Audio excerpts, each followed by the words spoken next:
Ken Trahan along with Lenny Vangilder of SportsNola.com. It is the first college football weekend of the season, in fact, already underway. Nicholls State beating Evangel University, not to be confused with Evangel Christian Academy, although they might have put up a better game at Nicholls State last night. And Northwestern State with a thrilling win over Delta State, coming from behind to get that win. As far as our local teams are concerned, the Tulane Green Wave in the Superdome at 2:30 against the Southeastern Louisiana Lions. Tulane 5-0 against SLU Lifetime, but last year was a struggle. Tulane won 27-21, and Southeastern will be suitably motivated and will give Tulane another good game. I don't think there's any question about that Southeastern will come in. This is obviously a big deal to them. I like the fact that these two teams open the season against each other. It's a good regional rivalry. I think it's good for all concerned. Obviously, the weather is not going to be a factor in the Dome. It should be a good atmosphere for a season opener because there's a lot of excitement on both sides. I mean, I think that the folks at Southeastern feel like they're going to be much improved over last year.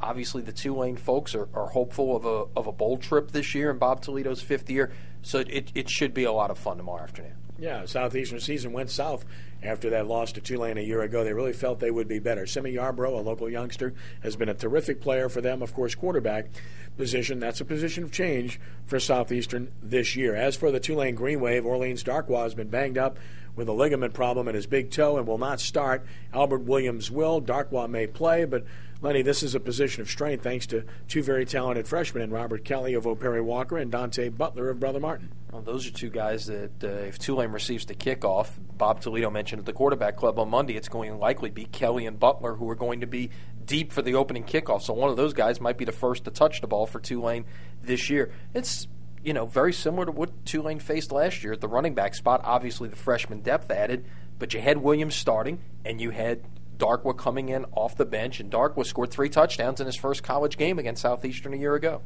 Tulane defensively, of course, led by Trent Mackey, but they have a good defensive line. Experienced Desmond Moses leading the way. And Ryan Griffin, this is a big year for him, Lenny. This is a guy that has to take control of this team, become a leader, and make plays in the passing game. Yeah, no question. And Griffin is a key to this offense, obviously. You mentioned defense. You mentioned Moses and Mackey. When I asked Bob Toledo about key guys in terms of his defense, he pointed to the former Carr star, Shaq Smith, at free safety. If those guys up front are doing their job, Smith needs to be a playmaker, and if you see him have a big year, that's a good sign for the Wave. Of course, the big game, not only here in the state but nationally, LSU in Oregon, and that's at Cowboy Stadium in Arlington, and everyone will be watching on ABC 26. We'll have the post-game show I'll be part of after that game on WGNO television. LSU is a team that, I think a month ago I picked them to win this game. I think they're better up front than Oregon. Given the distractions and the suspensions, maybe it changes the dynamic, but I've just got a feeling that LSU is going to galvanize and rally behind this situation and play well. Well, I agree with you. I think this is a team that will try to put those distractions behind them, and it seems like since last Thursday, the focus has gone more onto the football field and away from what has happened off the field, and that is certainly a good sign for Les Miles, that it's the attention has gone back to on the field. Certainly on the pregame show, on game day tomorrow, you're going to hear all the talk about Jordan Jefferson and all that kind of thing. But at the end of the day, Jarrett Lee's going to be taking the first snap behind center. You've got an experienced offensive line. You've got an outstanding running game, and that is what they're going to depend on, along with a very athletic defense that has to contain an incredibly potent and fast-paced Oregon offense. They're going to need to make some plays in the passing game, but I agree with you. I think LSU's defense, from a speed perspective, matches up very well with Oregon's fast-break offense. Oregon will snap the ball more than any team in the country. They will not allow you to make situational substitutions unless you use timeouts at times, but LSU, as I mentioned, has the kind of speed to deal with Oregon's offense, which is very good.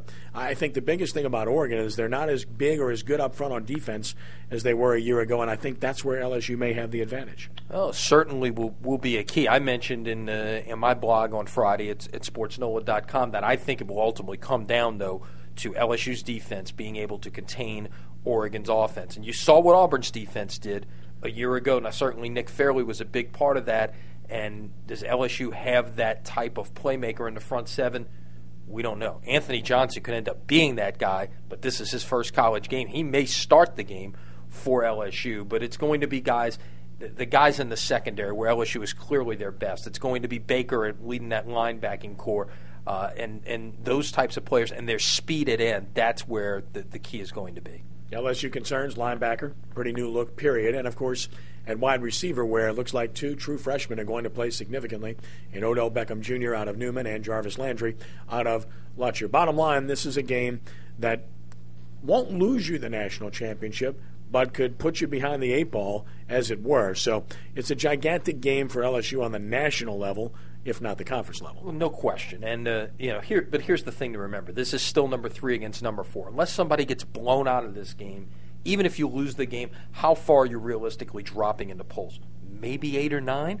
Yeah. Unless somebody just says, there's some knee-jerk reactions out there to something.